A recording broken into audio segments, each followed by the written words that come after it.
जुनभरि खोजे तिमीलाई तारासँगै चम्किरहे। जुनभरि खोजे तिमीलाई तारासँगै चम्किरहे। तिमीलाई भेट्छु भनी क्षितिज हेर्दै लम्किरहे। तिमीलाई भेट्छु भनी क्षितिज हेर्दै लम्किरहे। मेरो जुन मेरै थियो रहिरहनेछ मनमुटुमा। मेरो जुन मेरै थियो रहिरहनेछ मनमुटुमा। जुनकिरी आशा बोकी बिहानीलाई पर्खिरहे। नमस्कार। गैर आवासीय नेपाली संघ भाषा साहित्य संस्कृति तथा सम्पदा प्रवर्धन समितिको साप्ताहिक अनलाइन कार्यक्रम प्रवासी प्रवाहको 32औं श्रृङ्खलामा आज उपस्थित हुनुभएका सम्पूर्ण अतिथिज्यूहरू र इन्टरनेटको माध्यमबाट विश्वबाट हामीलाई हेरेर बस्नुहुने सम्पूर्ण साहित्य प्रेमी महानुभावहरूलाई हार्दिक स्वागत गर्न चाहन्छु। सधैँ जस्तै आज पनि हामी यहाँहरू समक्ष प्रवासी प्रवाहको 32औं श्रृङ्खला लिएर उपस्थित भइसकेका छौँ। सधैँभन्दा थोरै समय ढिला भएका छौँ, त्यसको लागि यहाँहरू समक्ष माफी चाहन्छु। प्राविधिकले गर्दा थोरै हामी ढिला भएका छौँ, तर पनि यहाँहरूको समयलाई अत्यन्तै मध्यनजर गर्दै यहाँहरूले हामीलाई पर्खिरहनु भएको छ। हामीलाई हेरेर आजसम्म पनि यहाँहरूले आफ्ना प्रतिक्रियाहरू दिइरहनु भएको छ। त्यसको लागि म लगायत हामी प्रवासी प्रवाहको यो टिम यहाँहरूप्रति आभार व्यक्त गर्न चाहन्छौँ। म ढिलो नगरिकन आजको हाम्रा उपस्थित हुनुभएका अतिथिज्यूहरूको छोटो परिचय गराउन जाँदैछु। सर्वप्रथम लामो समयदेखि नेपाली भाषा र साहित्यको अनवरत सेवा गरिरहनुभएका आदरणीय व्यक्तित्व नेपालबाट आज हामीसँग हुनुहुन्छ। एकदमै वरिष्ठ साहित्यकार तथा मुक्तकार रामबाबु अधिकारीज्यूलाई कार्यक्रममा हार्दिक स्वागत गर्न चाहन्छु। रामबाबु घिमिरेज्यू। रामबाबु घिमिरे, घिमिरे होइन होला, अधिकारी हो जस्तो लागेको थियो यहाँ हेर्दा। घिमिरे हो र घिमिरे हो। Sorry sorry sir. पहिला नै अझै आज अलि लामो समयसम्म गडबड भइरहेको र नामै गडबड भइरहेको। यहाँलाई फेरि पनि हाम्रो आदरणीय व्यक्तित्व नेपालबाट हुनुहुन्छ रामबाबु घिमिरेज्यू, यहाँलाई कार्यक्रममा हार्दिक स्वागत गर्न चाहन्छु। धन्यवाद धन्यवाद सर। म अत्यन्त खुसी लाग्यो एउटा महत्त्वपूर्ण अन्तर्राष्ट्रिय कार्यक्रममा सहभागी हुन पाउँदा। त्यस्तै गरी बेलायतबाट लामो समयदेखि प्रवासमा रहेर पनि नेपाली भाषा र साहित्यको सेवा गरिरहनुभएका साहित्यकार तथा गजलकार मुक्तकार सेमन्त राईजी यहाँ आज कार्यक्रममा हाम्रो अतिथि हुनुहुन्छ बेलायतबाट। यहाँलाई कार्यक्रममा हार्दिक स्वागत गर्न चाहन्छु। हार्दिक धन्यवाद तपाईलाई पनि यसरी कार्यक्रममा सहभागी हुने मौका दिनुभएकोमा। त्यस्तै गरी इजरायलमा रहेर नेपाली भाषा साहित्यको अनवरत सेवा गरिरहनुभएका र विशेष गरी अनलाइन कार्यक्रमहरू अनि विभिन्न साहित्यिक कार्यक्रम विभिन्न सङ्घ संस्थामा रहेर अत्यन्तै सक्रियताका साथ कार्यक्रम सञ्चालन पनि गर्नुहुन्छ हाम्रो मेरो मित्र पनि हुनुहुन्छ सावित्रा लुइटेलजी, यहाँलाई कार्यक्रममा हार्दिक स्वागत गर्न चाहन्छु। तपाईले म्युट गर्नु भएको छ, अनम्युट गरेर भनिदिनु पर्यो।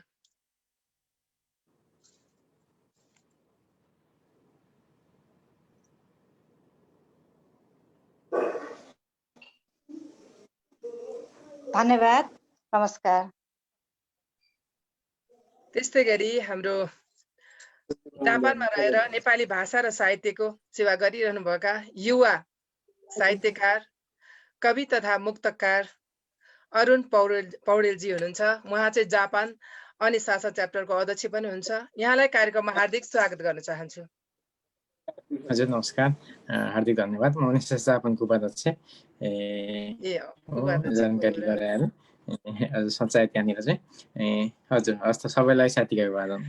हजुरले मलाई च्याप्टरको अध्यक्ष भने जस्तो लागेको थियो, त्यो भएको भएर ल सरी त्यसको लागि पनि। अनि त्यस्तै गरी हाम्रो सहकर्मी साथी तथा गैर आवासीय नेपाली संघ भाषा साहित्य संस्कृति तथा सम्पदा समितिका सदस्य पनि हुनुहुन्छ र यो प्रवासी प्रवाहको पनि हाम्रो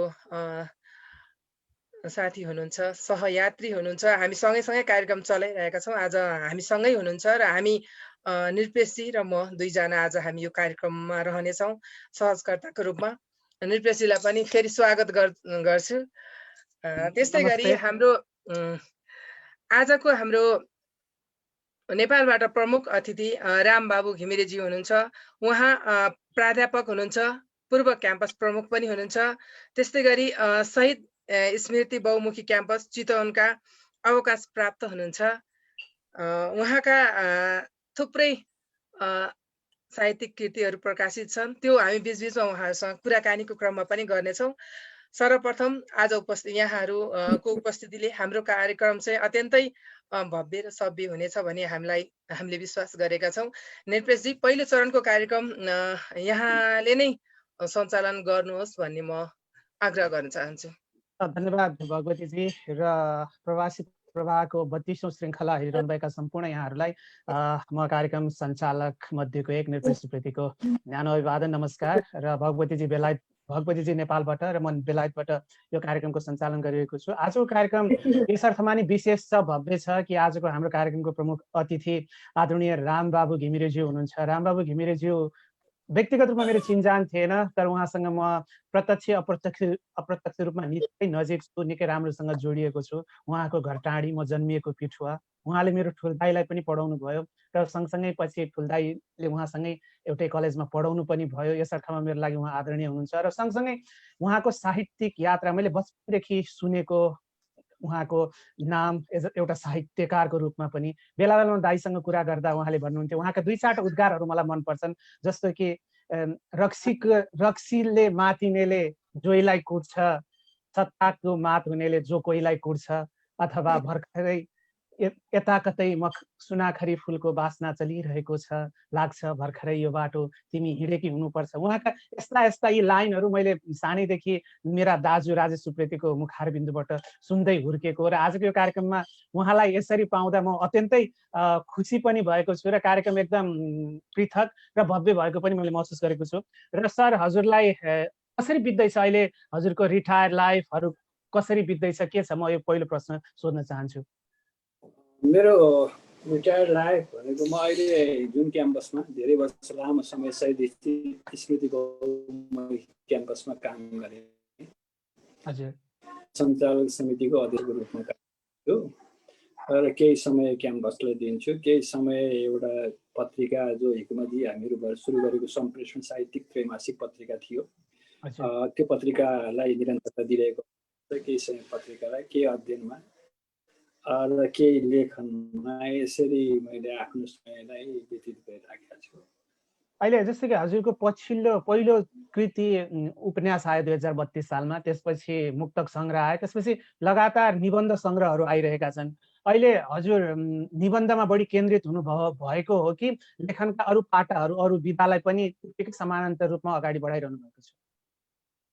अहिले खास गरेर म निबन्ध विधामा नै बढी केन्द्रित छु। निबन्ध विधा बाहेक अरू यो मुक्तकमा सामान्यतया मात्रै हो।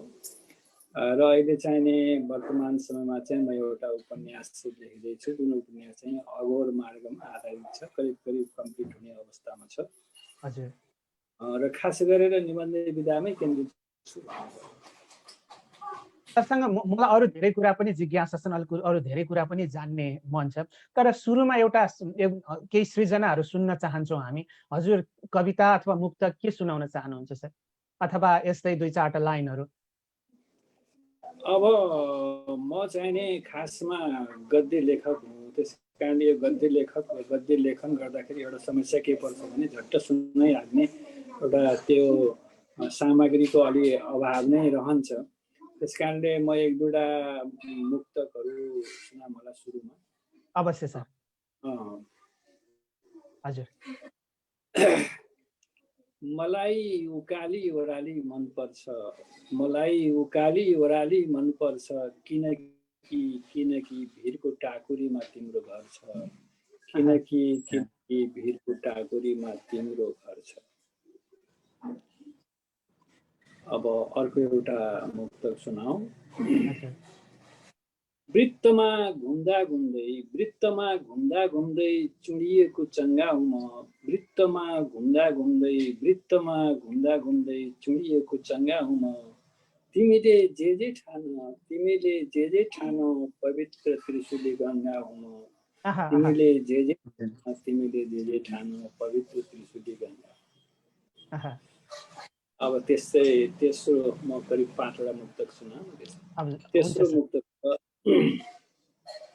अरूले जे पनि खाए नाम रह्यो, अरूले जे पनि खाए नाम रह्यो, मैले भगत रक्सी खाएँ बदनाम भयो, मैले रक्सी बदनाम भयो।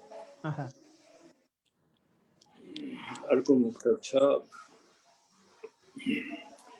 अघि तिमी थियौ क्याटवाकमा, अघि तिमी थियौ क्याटवाकमा, पछि म थिएँ मर्निङ वाकमा, पछि म थिएँ। धन्यवाद।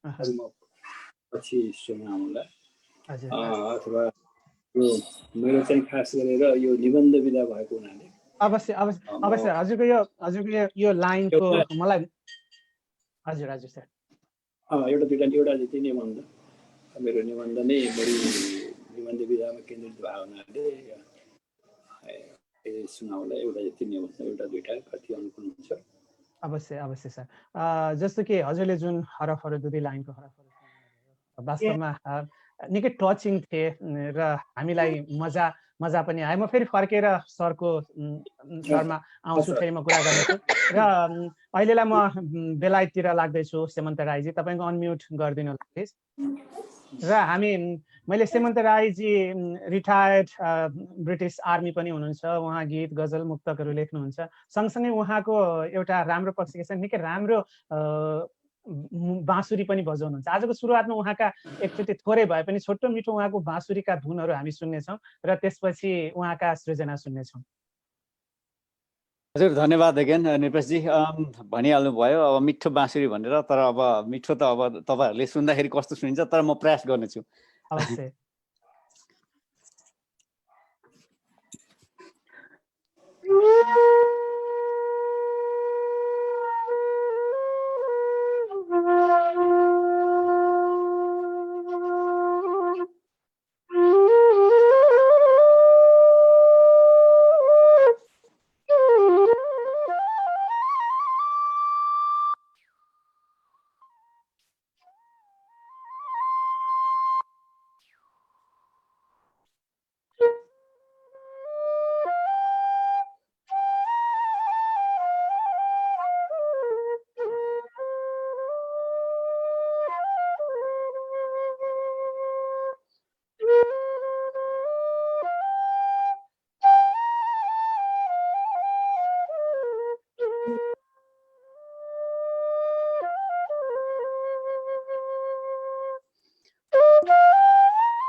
Thank you. यति नै छ मेरो बाँसुरी चाहिँ।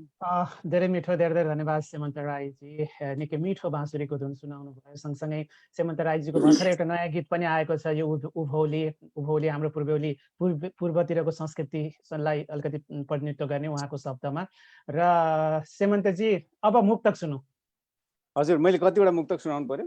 यो अहिले पहिलो चरणमा 3टा मुक्तक सुनाउनुहोस् प्लिज। ए हजुर ल। एउटा अब परदेशमा बसिएको छ, परदेशकै पीडा, त्यही माथि अब भए जति आफ्नो जिन्दगीको मुख्य उर्वर समय नै परदेशमै बिताइयो, त्यसैले गर्दाखेरि अलिकति पीडा बोकेको एउटा लेख्ने कोसिस गर्छु। पाखा पखेरा उजाडिन्छन् परदेश लागेपछि, गाउँ घर बिरानो लाग्छ त्यहीँबाट भागेपछि। पाखा पखेरा उजाडिन्छन् परदेश लागेपछि, गाउँ घर बिरानो लाग्छ त्यहाँबाटै भागेपछि। आफ्नो जोबन बेच्न विवश हुन्छु परदेशमा, आफ्नो जोबन बेच्न विवश हुन्छु परदेशमा। साहुले ऋणको सावा र ब्याज मागेपछि, साहुले ऋणको सावा र ब्याज मागेपछि। मिठो मिठो।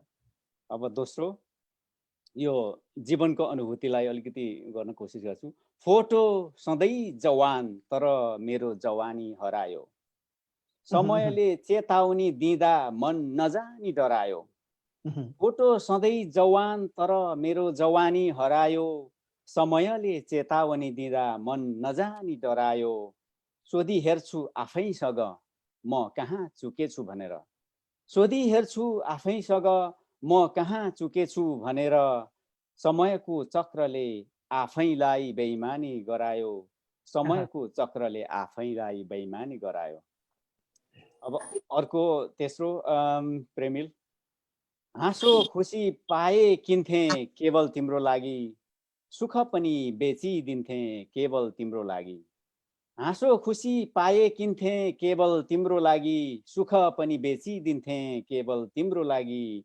मनको बैंकमा साँचिराछु ठुलो धनराशि, मनको बैंकमा साँचिराछु ठुलो धनराशि। नपुग भए ऋणै लिन्थे केवल तिम्रो लागि, नपुग भए ऋणै लिन्थे केवल तिम्रो लागि। धन्यवाद। मेरो 3टा मुक्तक।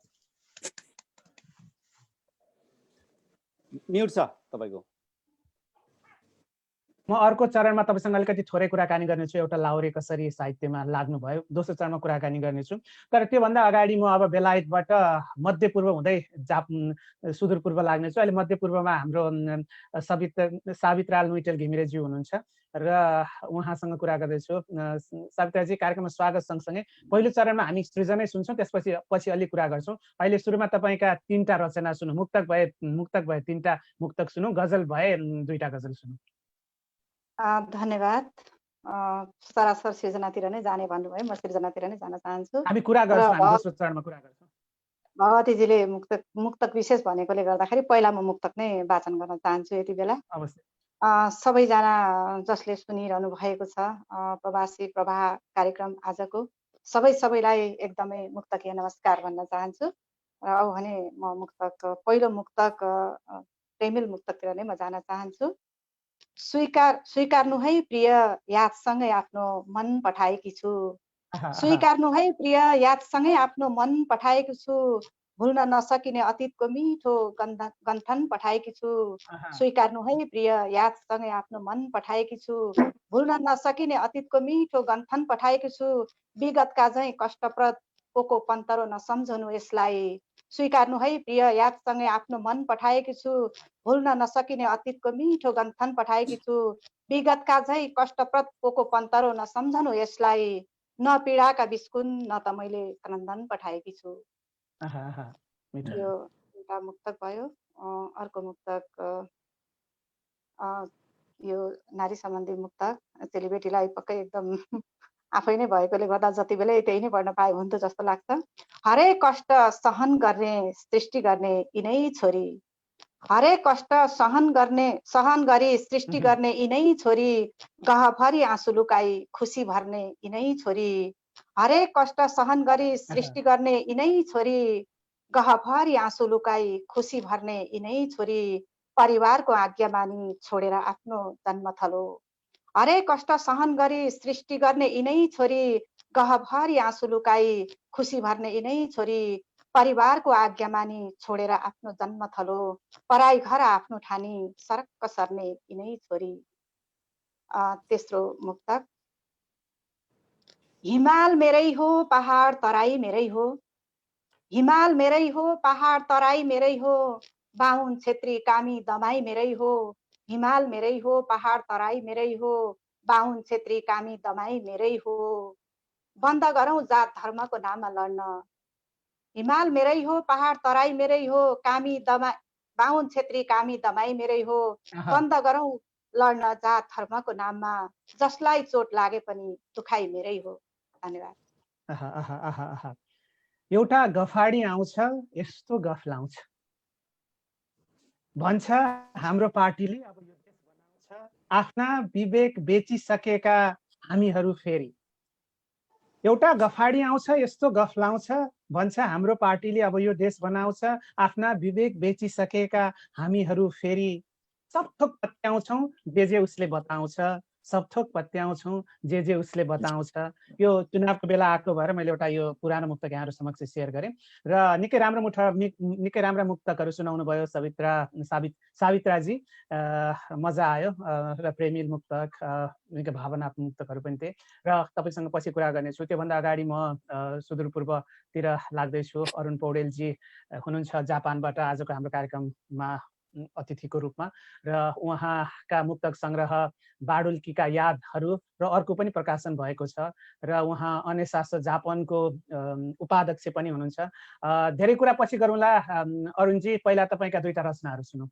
तीनटा रचनाहरू सुनौँ म अगाडि रचनातिर अगाडि बढेँ है त अवश्य पहिलो मुक्तक यस प्रकार छ सिमाना बेचेर अनि पानी बेचेर सिमाना बेचेर अनि पानी बेचेर दिनदिनै यसरी राहदानी बेचेर दिनदिनै यसरी राहदानी बेचेर कतिन्जेल चल्छ अर्थतन्त्र सरकार कतिन्जेल चल्छ अर्थतन्त्र सरकार जोशीलाई युवाहरूको जवानी बेचेर यो पहिलो मुक्तक दोस्रो मुक्तक मिठो मिठो हाबी हुनु तिमी मात्रै बाँकी सबको हार भइदियोस् हाबी हुनु तिमी मात्रै बाँकी सबको हार भइदियोस् म राजा तिमी रानी प्रेमीहरूकै सरकार भइदियोस् म राजा तिमी रानी प्रेमीहरूकै सरकार भइदियोस् बिल्कुल नसकुन् कसैले भुलाउन मलाई यादहरू तिम्रै मात्र बारम्बार भइदियोस् हाबी हुनु तिमी मात्र बाँकी सबको हार भइदियोस् यो पहिलो मुक्तक भयो दोस्रो मुक्तक भयो र तेस्रोमा लाग्यो म सम्बन्धहरू न वार चलिरहेछ न पार चलिरहेछ सम्बन्धहरू न वार चलिरहेछ न पार चलिरहेछ किन यसरी लगातार हार चलिरहेछ खै के हुन्छ आजकल मेरो देशमा न प्यार चलिरहेछ न सरकार चलिरहेछ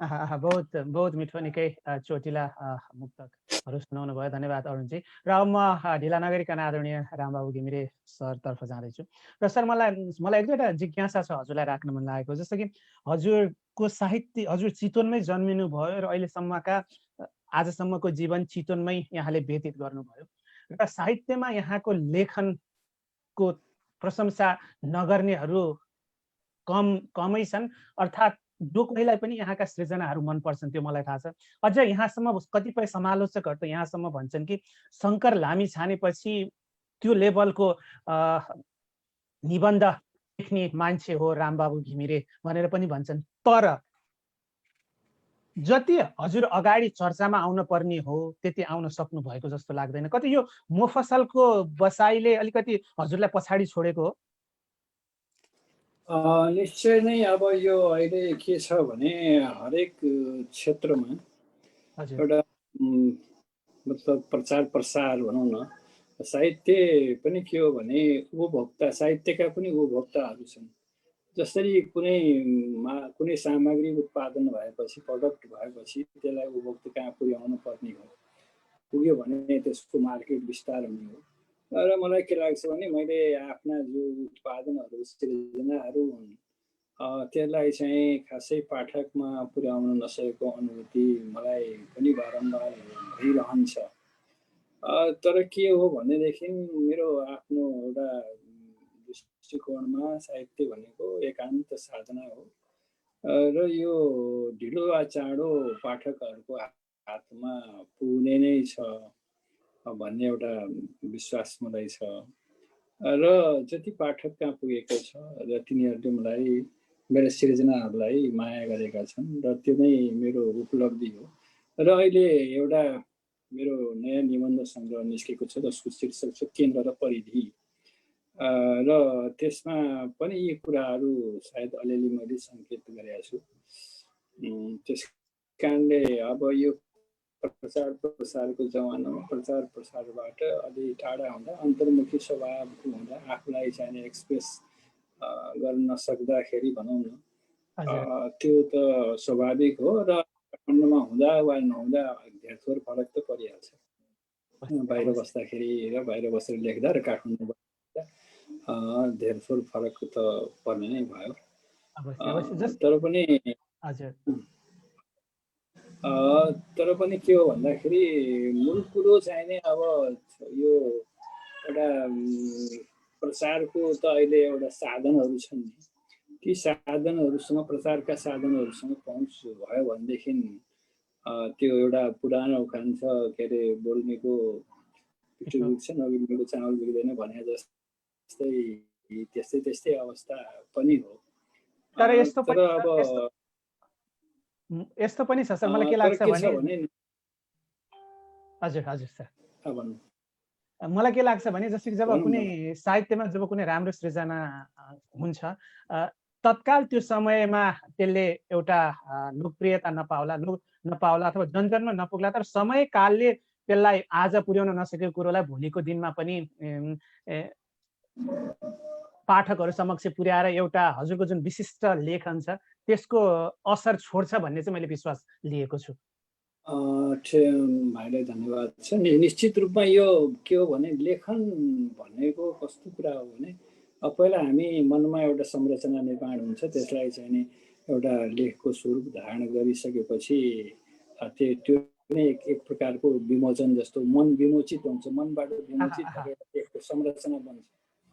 त त्यो संरचना भइसकेपछि त्यो अब छापिएपछि त्यसले अर्को पाठक कहाँ पुग्ने बाटो त्यसले प्राप्त गर्छ र त्यो प्राप्त गरिसकेपछि पाठक कहाँ पुग्न सक्यो भने र अब के छ भने अर्को पनि कुरा छ, पाठकको माग र जुन लेखकबाट लेखिएको लेख भनौँ माग र पूर्ति जो छ यी पाठकले खोजिराखेका छन् त्यो चिज प्राप्त हुन सक्यो भने अलि छिटो त्यसको चाहिने प्रचार प्रसार त्यसको हुनसक्छ।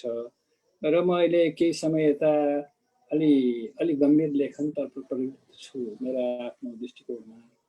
त्यसले गर्दाखेरि पनि अहिले के छ भने अलि गम्भीर लेखनतर्फ त्यति मानिसहरू आकृष्ट हुँदैनन् पनि। कि त त्यो पाठ्य पुस्तकमै पढेर अनिवार्य रूपमा पढ्नुपर्ने अवस्था भयो भने पढ्छन्, होइन सामान्यतया अहिले त्यस्तो छैन र सायद त्यो पनि हुनसक्छ कि जस्तो मलाई धेर थोर त्यस्तो पनि लाग्छ।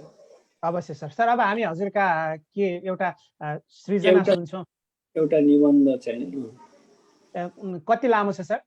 यसका केही हरफहरू सुनौ नि त। यसका केही हरफहरू सुनौ। मेरो निबन्धहरू छोटो छोटो हुन्छ हजुर र म यो अलिकता सुना बिचैमा ठिक छ, कहाँसम्म सुनाउ। हजुरलाई मन परेका 8-10 लाइन सुन्न पाए सर, हजुरलाई सबभन्दा उत्कृष्ट लागेका। ल ठिकै छ। मेरो निबन्ध अब आफूले लेखा हुनाले सबै उस्तै लाग्छ, त्यही पनि यो जुन निबन्ध सङ्ग्रह छ केन्द्र र परिधि त्यसको पहिलो निबन्ध छ मनको ऐना। त्यसैबाट म अलिकति एक अनुच्छेद जति मात्रै पढ्छु। ऐनाको आविष्कार नभएको भए मैले आफूलाई आज पर्यन्त हेर्न र देख्न नपाउने रहेछु। आत्मदर्शन असम्भव भए पनि ऐनाको आविष्कारले आकृति दर्शन सम्भव बनाएको छ।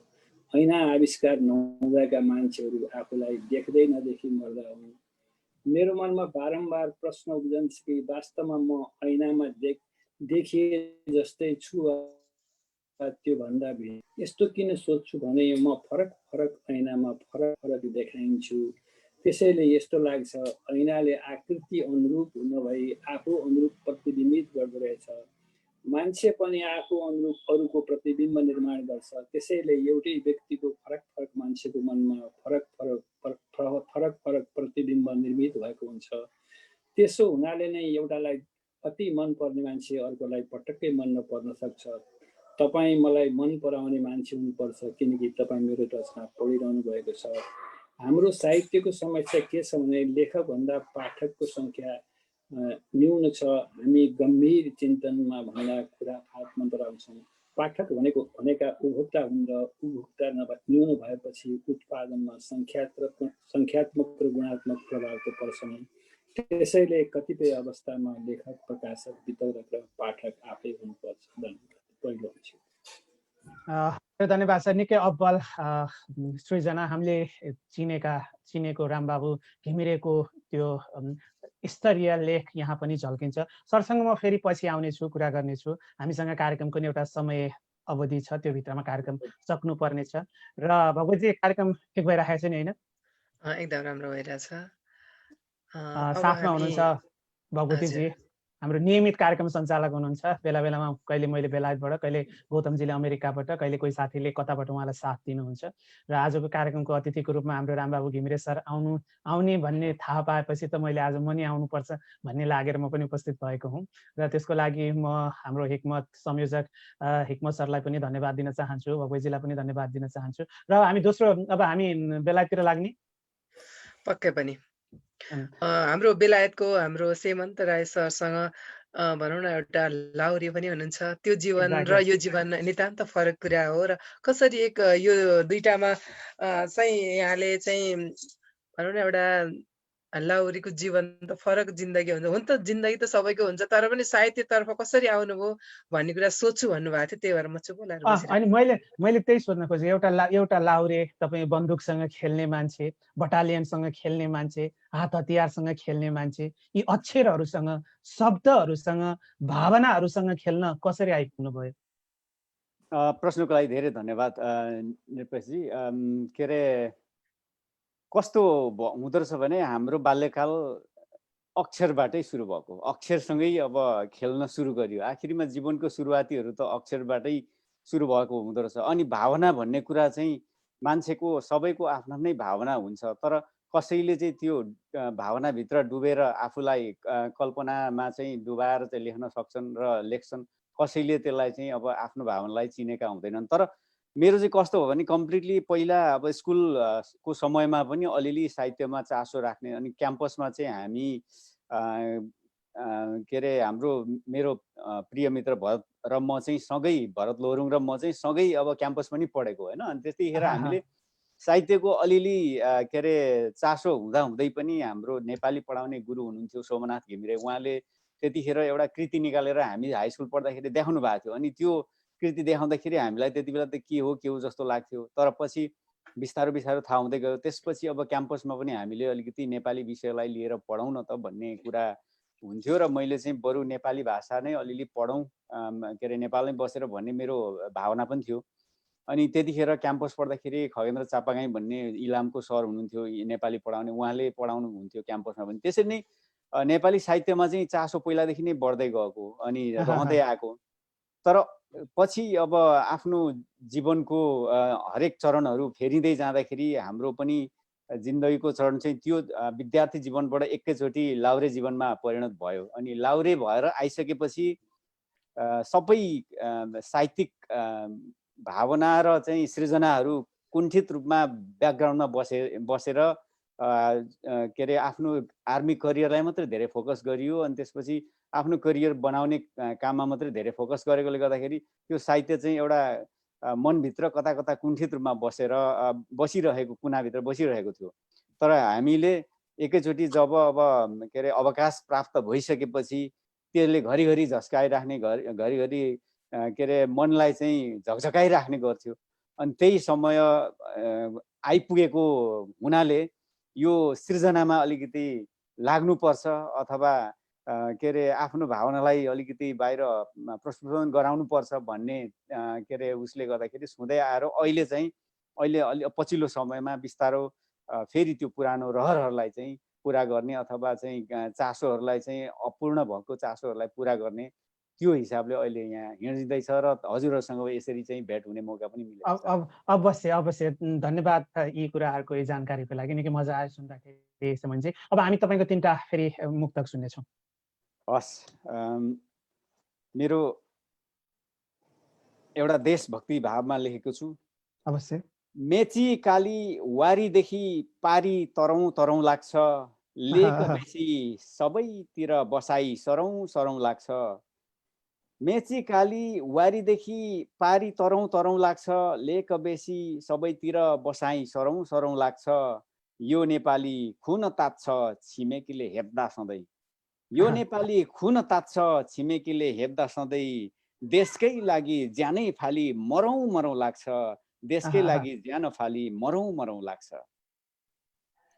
यो पहिलो। दोस्रो चाहिँ चेतनामूलक किसिमको लेख्ने कोसिस गर्छु। सङ्लो होस् या धमिलो पानी उही हो जुन तहमा होस् पिउने बानी उही हो। सङ्लो होस् या धमिलो पानी उही हो जुन तहमा होस् पिउने बानी उही हो। स्वदेशी ठर्रा खाऊ या विदेशी हुस्की स्वदेशी ठर्रा खाऊ या विदेशी हुस्की कलेजोमा पुग्ने पानीको हानि उही हो कलेजोमा पुग्ने पानीको हानि उही हो। अब तेस्रो अन्तिम यो चाहिँ प्रेमिलतिरै गएको छु फेरि। उनलाई नजर नलाऊ भन्छु यो मन मान्दैन उनको नजिक नजाऊ भन्छु यो मन मान्दैन उनलाई नजर नलाऊ भन्छु यो मन मान्दैन उनको नजिक नजाऊ भन्छु यो मन मान्दैन उनकै शिरमा हात राखेर माया गर्छु भन्दै उनकै शिरमा हात राखेर माया गर्छु भन्दै मायाको कसम नखाऊ भन्छु यो मन मान्दैन मायाको कसम नखाऊ भन्छु यो मन मान्दैन। बहुत मिठो। लाउरे मनमा यति प्रेमिल लाउरे मनबाट यति प्रेमिल मुक्तक सुन्न पाउँदा निकै खुसी भयो, निकै मजा आयो। तीनटा भेराइटी थियो मुक्तकमा, देश प्रेमदेखि लिएर समसामयिक र प्रेमिल पनि थियो। मनको कुरा नढाँटी सारा बताएको छु मनको कुरा नढाँटी सारा बताएको छु उसलाई मैले यसरी हरदम सताएको छु। के भन्नुहुन्छ पागल या दार्शनिक मलाई के भन्नुहुन्छ पागल या दार्शनिक मलाई ठन्डा बरफ गरेर आगो तताएको छु ठन्डा बरफ गरेर आगो तताएको छु। लेखेँ सबै चिठीमा बस आफ्नो नाम लेखिन लेखेँ सबै चिठीमा बस आफ्नो नाम लेखिन यसरी नै मैले मेरो प्रेम जताएको छु यसरी नै मैले मेरो माया जताएको छु। मैले यो तीनटा एउटा गजलको तीनटा शेर यहाँ सुनाएँ र त्यसपछि म मध्य पूर्वतिर जाँदैछु सावित्रा जीसँग। र सावित्राजी कस्तो छ, के छ यहाँको लेखनलाई कसरी संक्षिप्त रूपमा लेखनमा कसरी उत्प्रेरणा मिल्यो, के भयो, यो प्रवासको जिन्दगीले तपाईलाई लेख्न प्रेरित गर्यो कि संक्षिप्तमा बताइदिनु भयो, हामी आभारी हुन्छौँ। धन्यवाद। वास्तवमा भन्नुपर्दाखेरि एक्लोपनले नै सिकायो भन्नुपर्छ। एक्लै हुँदाखेरि के गर्ने त भन्दाखेरि यसो अलिअलि लेख्दाखेरि नि यसो लेख्दै लेख्दै अगाडि बढियो। संक्षिप्त भन्नुभयो, के नभन्नु भयो। ठिक छ, धन्यवाद। अब यो पालि हामी तपाईको गजल सुन्छौँ कि मुक्तक सुन्छौँ त? यसपल्ट म मुक्तक नै सुनाउँछु, मुक्तक नै ठिक्क पारेको छु। म अर्कोपल्ट गजल सुनाउने छु। मेरो पहिलो मुक्तक तीनटा सुनाउनु पर्ने होइन फेरि? हजुर हजुर। बिदाई नगरी हिँडेछ छिटो छिटो समय पनि बिदाई नगरी हिँडेछ छिटो छिटो समय पनि कालान्तरमा हुँदो रहेछ खुसीको उदय पनि बिदाई नगरी हिँडेछ छिटो छिटो समय पनि कालान्तरमा हुँदो रहेछ खुसीको उदय पनि दुःख सुख भन्नु पनि एक चक्रीय सिद्धान्त हो बिदाई नगरी हिँडेछ छिटो छिटो समय पनि कालान्तरमा हुँदो रहेछ खुसीको उदय पनि दुःख सुख भन्नु पनि एक चक्रीय सिद्धान्त हो सायद यही हुनुपर्छ यो घडीको आशय पनि। मेरो अर्को मुक्तक कसम कसम सत्य लाग्छ कागले आफ्नै नाम पुकार्छ कसम सत्य लाग्छ कागले आफ्नै नाम पुकार्छ मान्छे आफ्नो गल्ती हेर्दैन सधैँ अर्काको सुधार्छ कसम सत्य लाग्छ कागले आफ्नै नाम पुकार्छ मान्छे आफ्नो गल्ती हेर्दैन सधैँ अर्काको सुधार्छ जो स्ट्याटसको नाममा दोषारोपण गर्दै वाल भर्छ कसम सत्य लाग्छ कागले आफ्नै नाम पुकार्छ मान्छे आफ्नो गल्ती हेर्दैन सधैँ अर्काको सुधार्छ जो स्ट्याटसको नाममा दोषारोपण गर्दै वाल भर्छ हो उसले आफ्नै चरित्र सरसर्ती पब्लिकमा उतार्छ। मेरो अर्को मुक्तक कुन सुनाउ भए जिन्दगी जिन्दगी फूल हो जिन्दगीलाई जतन गर्नुहोस् जिन्दगी फूल हो जिन्दगीलाई जतन गर्नुहोस् घमण्ड फ्याक्नुहोस् भाइचारा मनन गर्नुहोस् जिन्दगी फूल हो जिन्दगीलाई जतन गर्नुहोस् घमण्ड फ्याक्नुहोस् भाइचारालाई मनन गर्नुहोस् अर्काकै भरमा न जीवन चल्छ न देश चल्छ आत्मनिर्भर बन्न पाखा पखेरो जोतखन गर्नुहोस्। बहुत मिठो। र तपाईँको ल तीनवटा मुक्तक नै भनिसक्नु भयो होइन? एकदम। म एउटा साविताजीको एउटा कुरो जोड्न चाहन्छु। जस्तै कि मैले संक्षिप्तमा भने कि कसरी लेख्ने प्रेरणा मिल्यो भन्नुभयो। तपाईँलाई नै लाग्यो होला संक्षिप्तमा भन्नुभयो, तर तपाईँले दुईटा शब्दमा दुनियाँ बोलिदिनु भयो कि एक्लोपनले लेखायो भन्नुभयो। अब योभन्दा धेरै कुरो बोल्ने नै हुँदैन कि। यसले एउटा सिङ्गै किताब बोकेको छ। निकै म एकदम इम्प्रेस भएँ त्यो कुरो सुनेर। एकदम दुई शब्दमा तपाईँले यति धेरै कुरो बताउनु भयो। धन्यवाद राम्रो मुक्तक र मिठा कुराकानीको लागि। अब जापानतिर जाउँ। अरुणजी के छ, कसरी लेख्न प्रेरित हुनुभयो थोरै संक्षिप्तमा, किनकि हाम्रो टाइम फ्रेममा पनि रहनुपर्छ। चितवनको साहित्यिक माहौलले लेख्न सिकाएको हो। पत्रिकाहरूमा छाप्दाखेरि खुसी लाग्थ्यो र भित्री भावनात्मक कुराहरू कविमा पोख्थेँ र त्यो गर्दा गर्दै आज यहाँसम्म आइपुगेको छु। धेरै त लेख्न सकेको छैन, कोसिस गर्दैछु। तपाईँ अझै यङ हुनुहुन्छ। हामी यही रफ्तारमा अगाडि बढ्नु भयो भने एउटा उमेरमा पुगेपछि अवश्य नै एउटा गहिरो छाप छोड्नुहुनेछ भन्ने हामीले विश्वास छ। र अब तपाईँले जस्तै अनेसा सर जापानको पनि उपाध्यक्ष हुनुहुन्छ।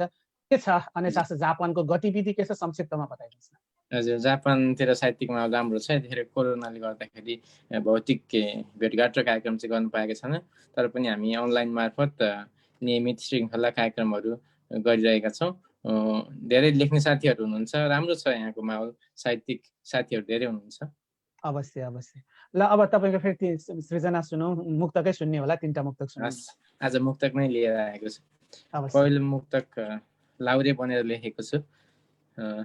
जम्मू कश्मीर पल्टनसँगै सरे भने सानो, जम्मू कश्मीर पल्टनसँगै सरे भने सानो, दुश्मनीको निशानीमा परे भने सानो, दुश्मनीको निशानीमा परे भने सानो, हाँसी हाँसी बिदा दिनु जानै पर्छ लाहोर, हाँसी हाँसी बिदा दिनु जानै पर्छ लाहोर, अन्तिम भेट हुन सक्छ मरे भने सानो, अन्तिम भेट हुन सक्छ मरे भने सानो। पहिलो मुक्तक भयो। दोस्रो मुक्तक चितवनकै परिवेश छ यसमा पनि।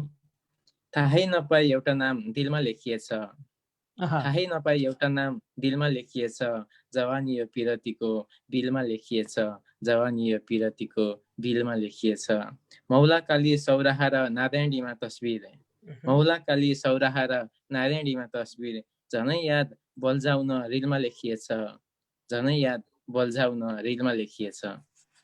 यो दोस्रो मुक्तक भयो। र तेस्रो मुक्तक यस प्रकार छ।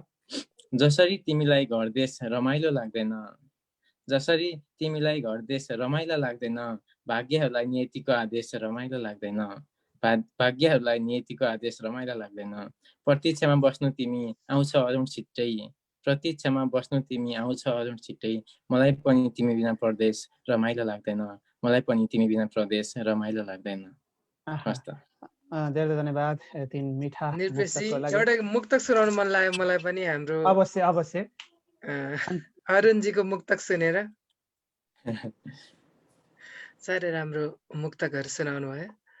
बाँच्नु पर्छ यहाँ आफ्नो कि आफ्नाको चित्त दुखाएर, बाँच्नु पर्छ यहाँ कि आफ्नो कि आफ्नाको चित्त दुखाएर, न बाँड्न सकिन्छ खुसी सबैलाई नसक्नु चित्त बुझाएर, न बाँड्न सकिन्छ खुसी सबैलाई नसक्नु चित्त बुझाएर, गुनासाहरू कति हो कति नियतिसँग बिछोड समयसँग, गुनासाहरू कति हो कति नियतिसँग बिछोड समयसँग, अनगिन्ती आशा अभिलाषा सम्झी हाँस्नु छ आँसु लुकाएर, अनगिन्ती आशा अभिलाषा सम्झी हाँस्नु छ आँसु लुकाएर। बहुत मिठो मुक्तक भगवैजी। अब तपाईँका मुक्तकले पनि मलाई पहिलेदेखि नै मनपर्छ। तपाईँको मुक्तक निकै राम्रो लेख्नुहुन्छ, मुक्तक लेख्नुहुन्छ, गजल लेख्नुहुन्छ। कार्यक्रम यसरी नियमित रूपमा सञ्चालन गरिरहनु भएको छ, त्यसको लागि तपाईँलाई धन्यवाद। र हामीलाई पनि बेला बेलामा झकझकाइरहनुहुन्छ। भगवैजी निकै उत्प्रेरक हुनुहुन्छ। र भगवैजी अब म फेरि रामबाबु सरसँगै अलिकति कुरा गर्न चाहन्छु। सर, जस्तो कि अघि हजुरले एउटा लेखन गम्भीर लेखनको कुरोहरू पनि आयो, र जस्तै अहिले साहित्य अलिकति प्रचारमुखी हल्ला खल्ला लेखन साहित्यको एउटा ओज हुन्छ, त्यो भन्दा अलिकति हल्ला र अलिकति अझ भनिन्छ एउटा ग्रुपतिर केन्द्रित भएको हो जस्तो के लाग्छ हजुरलाई? अलिकति ग्रुपिजम हुन्छ नि साहित्यमा। स्वाभाविक रूपले अब लाइक माइन्डेडहरूको बिचमा चाहिँ अलिकता त्यो एउटा सञ्जाल निर्माण हुनु स्वाभाविक नै देखिन्छ, त्यसलाई अन्यथा लिने कुरा पनि भएन। अवश्य। तर के हो भने मैले अनुभव गरेको चाहिँ जुन रूपमा लेखन अथवा लेखनको अगाडि बढिराखेको छ, लेखकहरूको अघि मैले निबन्धमा पनि सङ्ख्या जसरी बढिराखेको छ, त्यो अनुपातमा चाहिँ नि पाठकहरू बढिरहेको अनुभूति मलाई चाहिँ भएको छैन। र कस्तोसम्म छ भने कि अब मतलब उपहारमा प्राप्त कृतिहरू पनि राम्रोसँग स्वयं लेखकहरूले पनि नपढ्ने अवस्था पनि छ, कतिपय अवस्था त्यस्तो अवस्था पनि छ।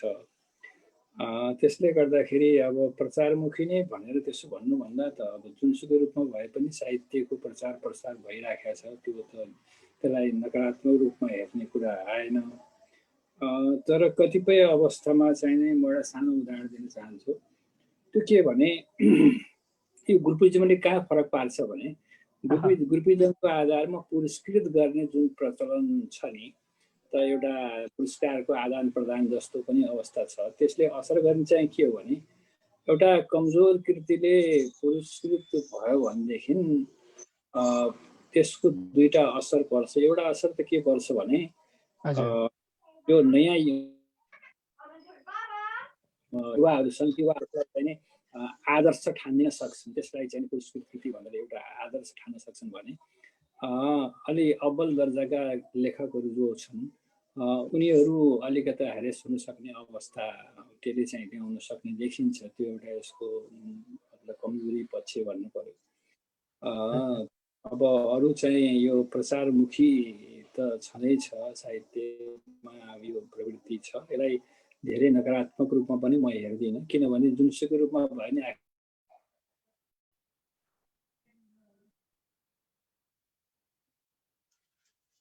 अलिकति प्रब्लम आयो जस्तो छ रामबाबु सरको। हजुर सर, अहिले ठिक छ सर। हजुर, जस्तो कि सर यो परिस्थितिमा जस्तो कि अब साहित्य त युगौं युगसम्म बाँचिरहन्छ, यो परिस्थितिमा के कालजयी साहित्य सृजनाको सम्भावना कस्तो हुन्छ? कालजयी साहित्यको सृजना भनेको अब त्यसको त्यो भनेको के हो भन्दाखेरि अब विशेष लेखकहरूबाट विशेष समयमा लेखिने कृतिहरू हुन्थ्यो। अब त्यसको लागि चाहिँ नि यसो गर्दा नै कालजयी कृतिको सृजना हुनसक्छ भन्ने कुरा आएन। त्यो काल पनि कति अवधिको भन्ने कुरा आयो। तर पनि सामान्यतया त्यस्ता कृतिहरू जसले मान्छेको आदिम मान्छे जति सभ्य भए पनि, जति घुमफिर गरे पनि आदिम मनोवृत्तिलाई छुने खालका कृतिहरू, छुने खालका रचनाहरू भयो भने त्यो चाहिँ नि लामो समयसम्म चाहिँ नि टिक्न सक्ला जस्तो चाहिँ मलाई लाग्छ। किनभने ती प्रवृत्तिहरू परिवर्तन हुँदैनन् र त्यसले जहिले पनि त्यो त्यसमा नवीनता फेला पार्न सकिन्छ। सर अब फेरि एकचोटि हामी केही सृजनै सुन्ने मनमा छौँ, सृजना सुन्न चाहन्छौँ। ठिकै छ, एउटा मुक्तक नै सुना, किनभने यहाँ अब मुक्तकै सुनिराखेको बेलामा निबन्ध सुनाउँदाखेरि अलि असान्दर्भिक होला। म तीनटा छोटा छोटा मुक्तक मेरो आफ्नै। हजुर हजुर, होइन ठिक छ, हजुरलाई जे अनुकूल लाग्छ त्यही। अनुकूल त अब एउटा अलिकता छोटो एउटा म सुनाउँछु, अलिकता मात्रै, एक अनुच्छेद। केन्द्र र परिधि। यति बेला म केन्द्र र परिधिको बारेमा सोच्दैछु। सोच्ने क्रममा मेरो मनमा चक्रको स्वरूप अवतरित भएको छ। चक्रको स्वरूप चिन्तनले विचार निर्माणमा सहज हुन्छ होला। चक्रको बारेमा सोच्न साथ सुदर्शन चक्रको स्मरण भयो। हाम्रा देवी देवता प्राय सबै अष्टधारी छन्। मेरो जीवन चक्र पनि जेन तेन चलिरहेछ। म सानो छँदा हाम्रो घरमा गोरु गाडा थियो। अझै पनि कतै कतै गोरु गाडाको चलन छ। गोरु गाडा पनि ढिकी जातो जस्तै पुरातन वस्तु बन्दैछ। गाडाको चक्राकार पाङ्रो केन्द्रमा फलामको धुर राखिएको हुन्छ र त्यसैलाई केन्द्र बनाई परिधिको रूपमा रहेको काठको पाङ्रो घुम्छ र गाडा गुड्छ। त्यस्तो पाङ्ग्रोको विस्थापन विकसित पाङ्ग्रोबाट नै हुँदै आएको छ। यातायात मात्र होइन, हरेक क्षेत्रमा चक्रको अनिवार्यता भइसकेको छ। चक्रको यति महत्त्व छ कि चक्रको अभावमा हाम्रो गति र प्रगति अवरुद्ध हुनेछ। चक्रको आविष्कारबाट नै गति र प्रगतिको प्रारम्भ भयो। यति कुरा गरेपछि अब मेरो मनमा केन्द्र र परिधिका सम्बन्धमा सामान्य अवधारणा निर्मित भएको छ। पहिलो अनुच्छेद हो। धन्यवाद सर। यो हजुरको एउटै अनुच्छेद पनि हजुरको थट, हजुरको लेख्य शैलीलाई बुझ्नलाई हामीलाई पर्याप्त हुन्छ। जुन निबन्धमा यहाँको जुन पकड छ, जुन ग्रिप छ, त्यो बुझ्नको लागि हामीलाई पर्याप्त हुन्छ। धन्यवाद सर यो अनुच्छेदको लागि। र फेरि हामी अर्को चरणमा एकचोटि अन्तिम चरणमा हामी कुरा गर्नेछौँ। हामी अहिले तेस्रो चरणमा चलिरहेका छौँ भकुजी। पक्कै पनि। अब हामी बेलायततिर लाग्छौँ। सेमन्तजीका 3टा मुक्तकहरू सुनौँ। हस्, धन्यवाद। मेरो फेरि पनि गाउँघरको मायालाई सम्झेर लेखेको एउटा मुक्तक। परदेशीलाई स्वदेशको माया लाग्छ, आफ्नो भाषा र भेषको माया लाग्छ। परदेशीलाई स्वदेशको माया लाग्छ, आफ्नो भाषा र भेषको माया लाग्छ। जन्मेर जहाँ पुगे पनि आखिर मनमा आफ्नै घर परिवेशको माया लाग्छ, आफ्नै घर परिवेशको माया लाग्छ। दोस्रो चाहिँ अलिकति रूढिवादी विषयवस्तुलाई पनि लिएर लेख्ने कोसिस गरेको छु। नजिकै रुख छ, के भो त काग कराउँछ, तै कता कता किन हो मन त्यसै डराउँछ।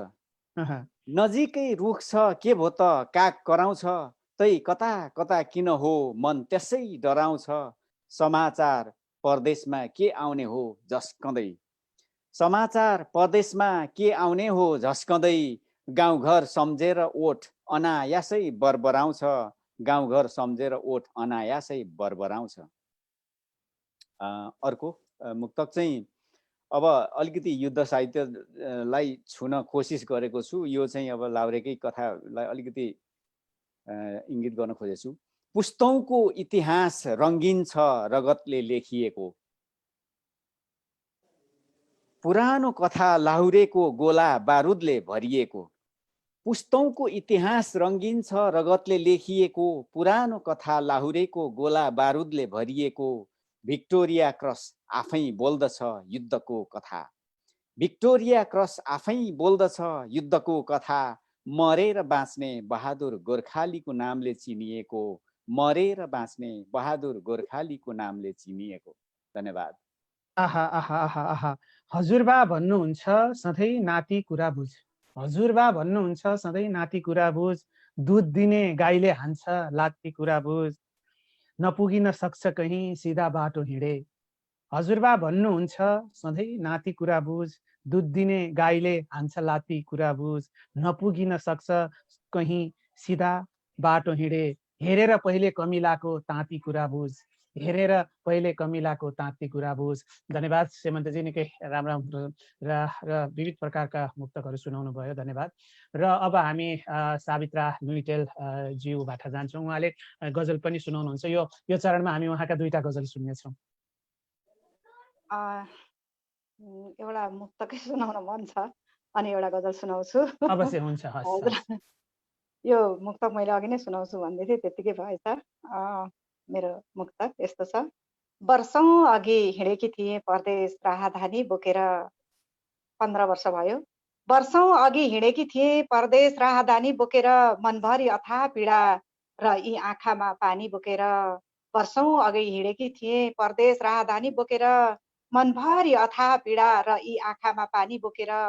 बगाइयो कैयौँ पसिना गरियो अनेकौँ सङ्घर्ष पनि, वर्षौँ अघि हिँडेकी थिएँ परदेश राहदानी बोकेर, मनभरि अथाह पीडा र यी आँखामा पानी बोकेर। बगाइयो कैयौँ पसिना गरियो अनेकौँ सङ्घर्ष पनि, अब फर्कने मन छ स्वदेशै यो परानी बोकेर। अब फिर्किने बेला भएको छ, त्यही भएर पनि हामी बसिरहेछौँ स्वागत गर्नको लागि। एकदमै राम्रो मुक्तक। एउटा गजल यो त्यो गुनगुनाउने विचारमा छु। आवाज लगभग त्यस्तै हो। त्यही पनि आशा छ यहाँहरूले सुनेर साथ दिनुहुनेछ।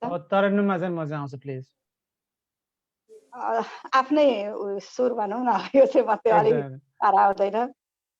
छ आकाश धरती तिमी साथमा छौ, छ आकाश धरती तिमी साथमा छौ, तिमी नै मुटुको सदा बाझमा छौ, छ आकाश धरती तिमी साथमा छौ, तिमी नै मुटुको सदा माझमा छौ, सजाएर राखे मुटुको कुनामा, सजाएर राखे मुटुको कुनामा, जति जाऊ टाढा तिमी यादमा छौ, मिल्यो साथ तिम्रो जिते युद्ध सारा, मिल्यो साथ तिम्रो जिते युद्ध सारा, यो संसार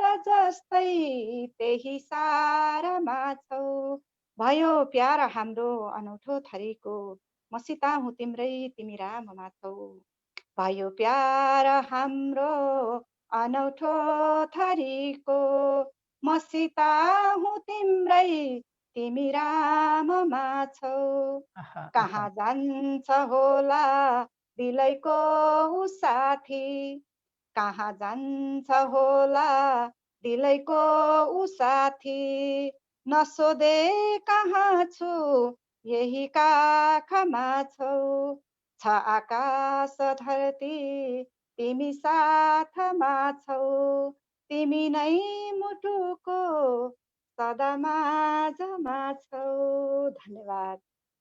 निकै राम्रो, निकै मिठो तरन्नुम, मुजारे मुसम्मन मा थियो यो लय, निकै उसमा बहरमा, निकै मजा आयो। धन्यवाद। र अब हामीसँग समय अवधि पनि कम छ, अब धेरै ढिलो नगरिकन जापानतिर लागौँ। र अरुणजी, हामी तपाईँका 3टा रचनाहरू सुन्नेछौँ। हजुर, हस्, म रचनालाई अगाडि बढाएँ। पहिलो मुक्तक, बगरसँग पनि सागर भएन भने, बगरसँग पनि सागर भएन भने, आकाशसँग पनि बादल भएन भने, अवसर पनि फुल्छन् झर्छन् जान्छन्, अवसरहरू पनि फुल्छन् झर्छन् जान्छन्, मान्छेहरूसँग पनि जाँगर भएन भने, मान्छेहरूसँग पनि जाँगर भएन भने। यो पहिलो भयो। र दोस्रो मुक्तक यस प्रकार छ, धेरै थोरै केही न केही गहना कसको हुन्न र, धेरै थोरै केही न केही गहना कसको हुन्न र, मान्छेहरूको केही न केही लहना कसको हुन्न र, मान्छेहरूको केही न केही लहना कसको हुन्न र, यो छोरो पनि त त्यसै परदेश बसेको होइन, यो छोरो पनि त त्यसै परदेश बसेको होइन, बा आमालाई हँसाउने चाहना कसको हुन्न र, बा आमालाई हँसाउने चाहना कसको हुन्न। यो दोस्रो मुक्तक। र अन्तिम मुक्तक यस प्रकार छ, थाहा छ मलाई यो मान्छेको माया कसलाई कति लाग्छ, थाहा छ मलाई यो मान्छेको माया कसलाई कति लाग्छ, यहाँ कसैलाई बढी अनि कसैलाई घटी लाग्छ, यहाँ कसैलाई बढी अनि कसैलाई घटी लाग्छ, यदि यदि यो बिरामी परे त्यहाँसम्म खबर पुर्याउनु, यदि यदि यो बिरामी परे त्यहाँसम्म खबर पुर्याउनु, कसैको बाडुल्किरा यादहरू मलाई कति लाग्छ, कसैको बाडुल्किरा यादहरू नै मलाई कति लाग्छ। निकै निकै निकै मिठो 3टा मुक्तक। मैले एउटा क्षमा याचना गर्न चाहे, सावित्राजीले सुनाउनु भएको गजल मुतकारी मुसम्मन सालिममा थियो, मैले मुजारे भनिछु, निकै मिठो गजल सुनाउनु भएको थियो। र अरुणजीले निकै राम्रो 3 मुक्तकहरू सुनाउनु भयो। हामी कार्यक्रमको अन्त्यतिर आइसकेका छौँ। अलिकति कुराकानी गरेर मेरो रामबाबु सरसँग अलि चित्त अझै मन भरिएको छैन। म 1-2वटा जिज्ञासा राख्न चाहन्छु सर। हजुरलाई जस्तो कि यो कसरी प्रेरित हुनुहुन्छ लेखनमा, कसरी त्यो उत्प्रेरणा मिल्छ, कसरी त्यो आइडियाज आउँछन्, कसरी कन्सेप्ट्सहरू आउँछन्, के छ सर?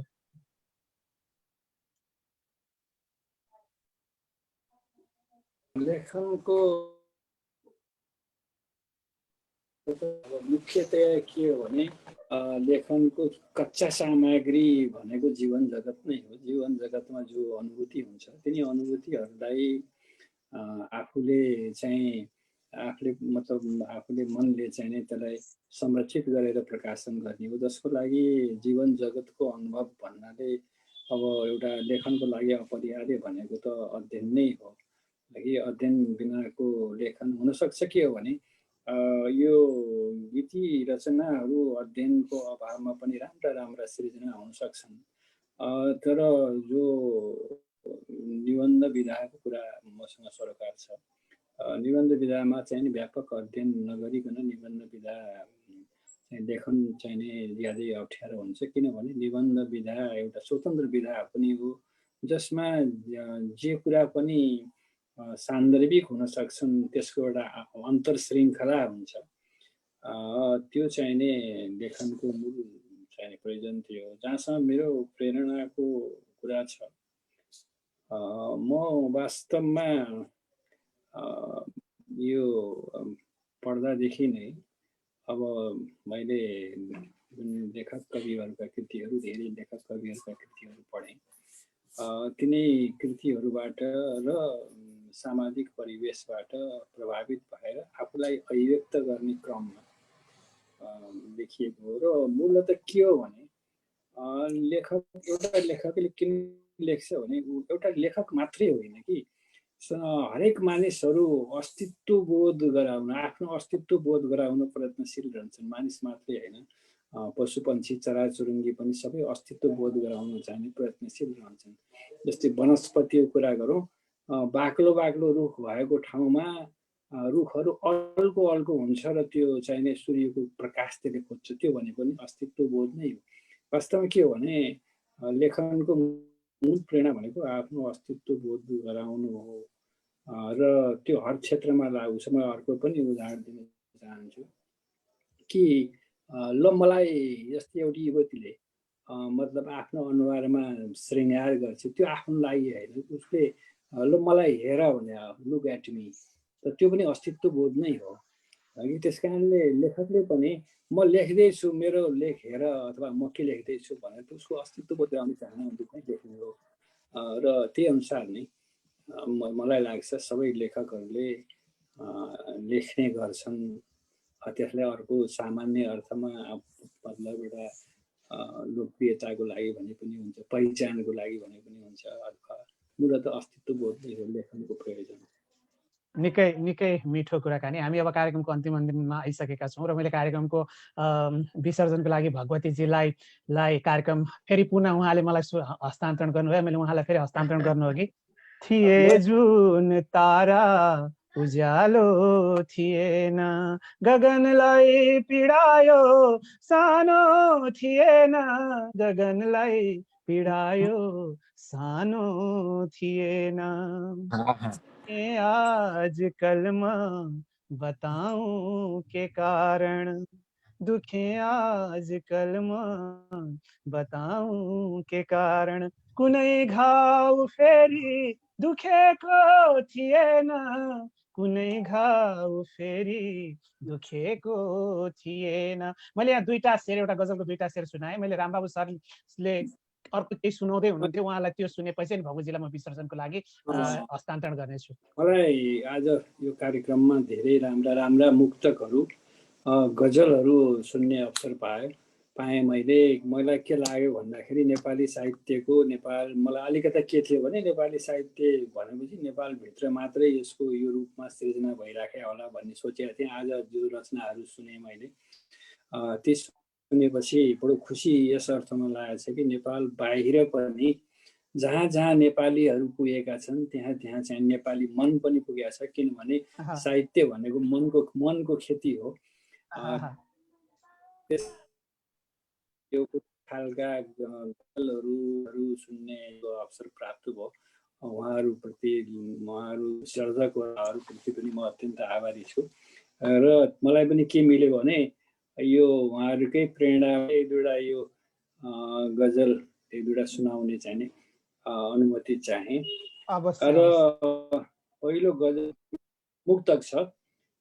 एउटा परदेश गएको पतिलाई सम्झेर उसकी पत्नीले भन्छे, भो चाहिए न उपहार नयाँ नौला अनौठा, भो चाहिए न उपहार नयाँ नौला अनौठा, हात गोडा सही सलामत अगर तिमी आए हुन्छ, हात गोडा सही सलामत अगर तिमी आए। अर्को मुक्तक छ। ठुला बडालाई मरेपछि पनि सलामी चाहिन्छ, ठुला बडालाई मरेपछि पनि सलामी चाहिन्छ, आफूलाई त फगत 2-4 मलामी चाहिन्छ, आफूलाई त फगत 2-4 मलामी चाहिन्छ। अब अन्तिम मुक्तक छ। भो मलाई नसोध यो देशमा के होला, भो मलाई नसोध यो देशमा के होला, कि ज्योतिषीलाई थाहा होला कि विदेशीलाई थाहा होला, धन्यवाद। असाध्यै खुसी लागेको छ यो कार्यक्रममा सहभागी हुने अवसर जो प्राप्त भए।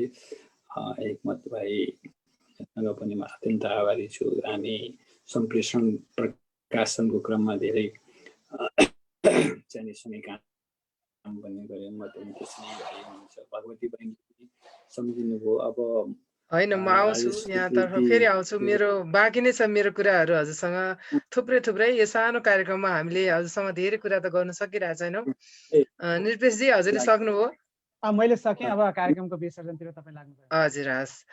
पक्कै पनि यो छोटो कार्यक्रम यहाँहरू जति पनि आज उपस्थित हुनुहुन्छ सर्जकहरू, यहाँहरूका कुराहरू धेरै छन्। यहाँहरूको एकैजनासँग बसाइमा पनि धेरै कुराहरू गर्न सकिन्छ। तर हामीले एउटा उपस्थिति मात्र जनाएको हौँ। हामीले प्रत्येक कार्यक्रममा चाहिँ विदेशमा रहेर सिर्जना गरिरहनु भएका हाम्रा प्रवासी, हाम्रो कार्यक्रमको नाम नै प्रवासी प्रवाह हो। प्रवासमा बसेर सिर्जना गर्ने सर्जकहरूका सिर्जनाहरूलाई नेपालसँग जोड्ने, नेपालको प्रत्येक पटक एकजना आदरणीय अतिथिज्यूहरूको उपस्थितिमा प्रवासमा रहेका प्रवासीहरूको सिर्जनाहरू सुनाउने कार्यक्रम हामीले यो गरिरहेका छौँ। त्यसै अन्तर्गत आज हाम्रो यो 32औं श्रृङ्खलामा हाम्रो आदरणीय रामबाबु घिमिरे सरसँग चाहिँ हामीले जोडिने मौका पाएको छौँ। यसको लागि हामी आभारी पनि छौँ र यहाँका कुराहरू धेरै सुन्ने विचार हुँदै पनि हामीले कार्यक्रम छुटाउनु पर्ने भएको छ। अनि विशेष गरी हाम्रो सावित्रा लुइटेलजी र म चाहिँ हामी भनौँ न इजरायलमा रहेर मैले पनि 1 दशकभन्दा बढी नै काम गरेँ। उहाँ चाहिँ आज हाम्रो अतिथिको रूपमा आउनुभएको छ। अन्य लगायत उहाँ पनि आउँदा अत्यन्त खुसी लागेको छ। उहाँसँगै बसेर लेखेको एउटा मुक्तक सुनाउँछु र म कार्यक्रम अन्त गर्छु। न जुन मेरो, न तारा मेरो, न घाम मेरो हो, न धरती मेरो, न आकाश मेरो, न ठाम मेरो हो। यो चाहिँ एउटा 2टा लाइन मात्र सुने, मैले सुनाउन खोजेको चाहिँ अर्को भनेछु।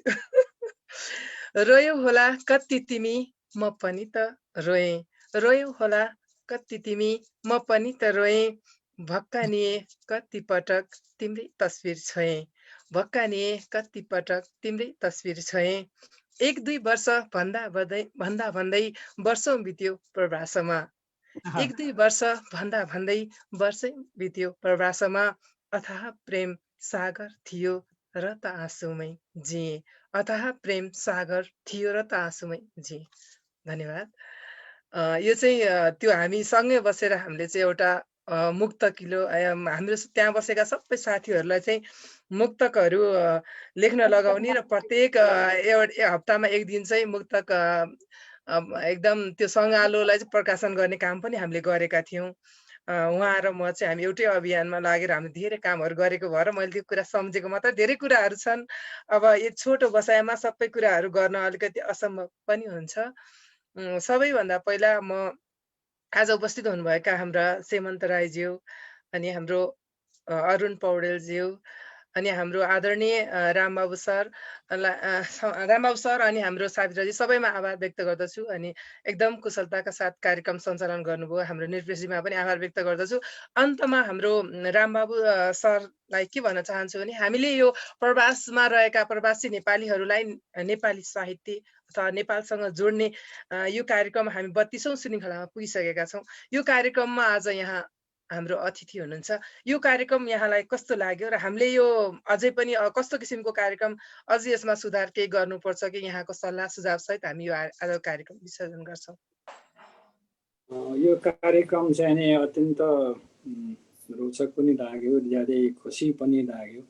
खुसी यस अर्थमा कि नेपाली साहित्य बिस्तारै विश्वव्यापी हुँदैछ र के हो भन्दाखेरि जुन कुनै कारणले भए पनि नेपालीहरू चाहे त्यसलाई हामीले सकारात्मक रूपमा लिए पनि नकारात्मक रूपमा लिए पनि राष्ट्रले रोजगारी दिन नसकेर विदेशिएका किन नहुन्, जहाँ जहाँ चाहिने 60-70 वटा मुलुकहरूमा नेपालीहरू पुगेका छन्, त्यहाँ नेपाली मन पुगेको छ। र नेपाली मन मात्रै होइन, ती नेपालीहरूले नेपाली भाषा, संस्कृति, संस्कार त्यो चाहिने त्यसलाई जीवन्त बनाउने प्रयास गरेका छन्।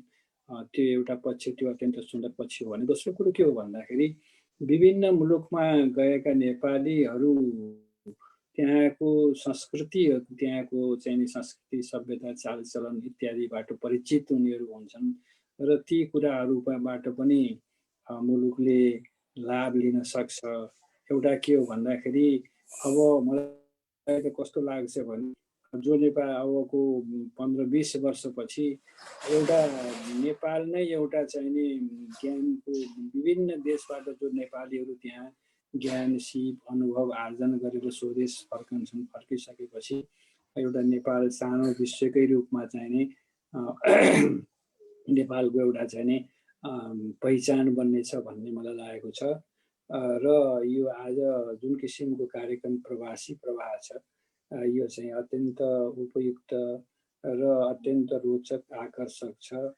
र अब यसमा खासमा मलाई चाहिने लागेको के हो भन्दाखेरि यो कार्यक्रमलाई चाहिँ अझै चाहिने निरन्तरता दिइरहन सकियो भनेदेखि धेरै साहित्यकारहरू समेटिने, धेरैले आफूलाई अभिव्यक्त गर्ने अवसर प्रदान गर्ने अवस्था चाहिँ सिर्जना हुन सक्छ। र भाइ बहिनीहरू जसले चाहिँ यसमा आफूलाई समर्पित गरिरहनु भएको छ, निश्चित रूपमा यो चाहिने राष्ट्रको लागि नेपाली भाषा साहित्य, आखिर जातीय स्फूर्ति भनेको, जातीयता भनेको पनि भाषा साहित्य संस्कृति नै जहाँ जहाँ बसेर भए पनि जो नेपाली जातिलाई चिनाउने, भाषा साहित्य संस्कृतिलाई उत्थान गर्ने जो प्रयास गरिरहनु भएको छ त्यो अत्यन्त सराहनीय, अत्यन्त प्रशंसनीय छ। यो निरन्तर रहोस्, यही मेरो शुभकामना छ।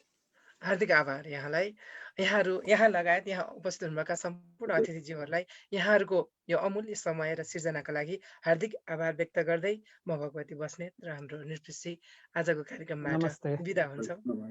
नमस्कार। नमस्ते। नमस्कार, धन्यवाद।